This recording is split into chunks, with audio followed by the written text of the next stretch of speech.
Sunod-sunod na ang nagpapail ng kaso at nagtiwala na ang mga mamamayan sa Office of the Ombudsman sa ilalim ngayon ng bagong Ombudsman, former Justice Secretary Boying Remulla. Abay, araw-araw na lang po may nagpapail ng kaso.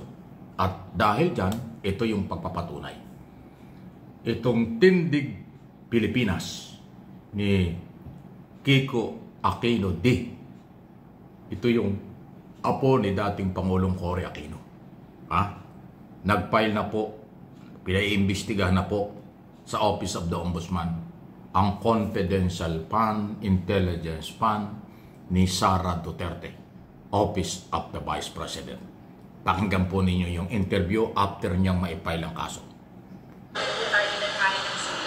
So ito po ay pagpapatuloy po ito ng matagal ng advokasya ng Tindig Pilipinas para sa transparency and accountability, at saka pagpapatuloy din po ito ng malawakang pagkilos ng taong bayan laban sa katiwalian. Maalala po natin na kamakailan lang nagkaroon ng isang napakaseryosong impeachment complaint laban kay VP Sara Duterte, at hindi dapat po itong ipukod sa mga usapin tungkol sa corruption ngayon. Kaya kami bilang Tindig Pilipinas, kasama po ang mga ilang citizen complainants na naghain ng impeachment complaints noong 2024.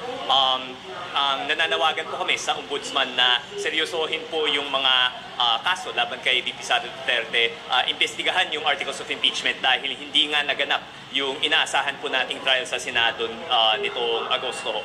So yun po, parang isa po itong pagpapatuloy ng advokasya natin para sa transparency and accountability. Sir, bakit dito sa Ombudsman? Ano ba ang mas madali yung maaaring mangyari? Well, kasi sana po pumunta po kami sa mababang kapulungan. Parang matagal silang nag-antay bago iakyat yung case sa Senado. Sa Senado naman, they chose not to continue the hearing. Pero base sa decision ng Supreme Court, ang sinabi naman nila, hindi naman mali yung laman ng impeachment complaint, mali lang daw yung pamamaraan kung paano ito naiakyat. So habang inaantay po natin yung February, kung meron pong investigasyon na pwedeng gawin yung Ombudsman sa in the current time frame before February, para mas malaman din po natin kung ano yung nangyari sa confidential intelligence funds ni VP Sara Duterte, ano nangyari sa laptop procurement sa panahon ng DepEd. Parang parte pa rin ito sa panawagan namin ng complete transparency tungkol sa lahat ng mga anomalya na nagaganap sa ating gobyerno. Wow, hindi Para sa katiwalian, sa pagiging ng mga laptop. Civil society. Magkaalaman ako, di ba? Kasi kung dapat malalaman natin kung ano yung mangyayari or ano yung nangyari sa confidential and intelligence funds noong impeachment trial sa Senado, hindi nga yun natuloy, di ba? So, ito po, we're hoping yung Ombudsman. Ayun.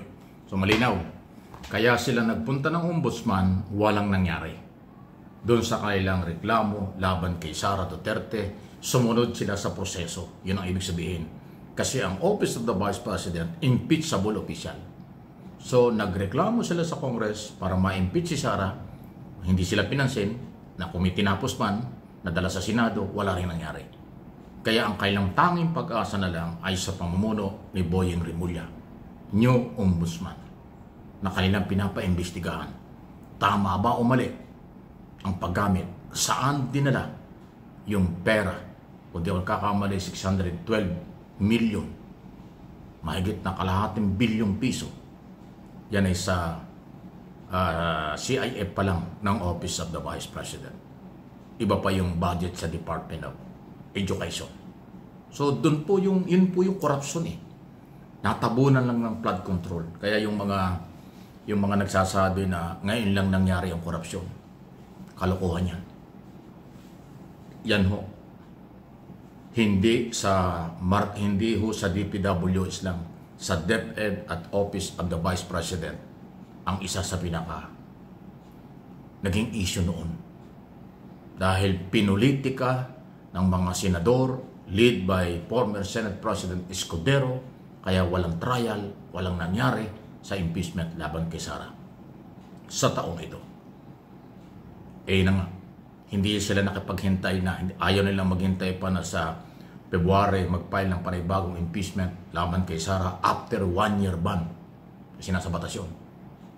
Gusto nila ang Ombudsman gumalaw na. At yan po hindi pwedeng tanggihan ng Ombudsman.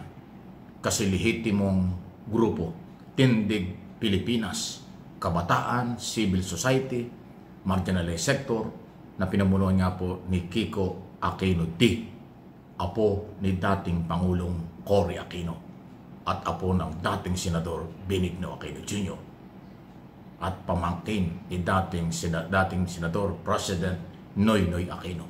Yan po ang background ng bata. So lihitin mo yung complaint. Yan ang sinasabi natin. So walang personalan ito.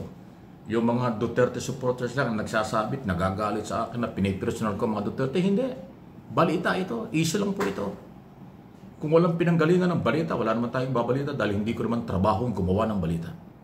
Ang trabaho ko ay magbalita dito sa social media. Di ba? Yun po yun.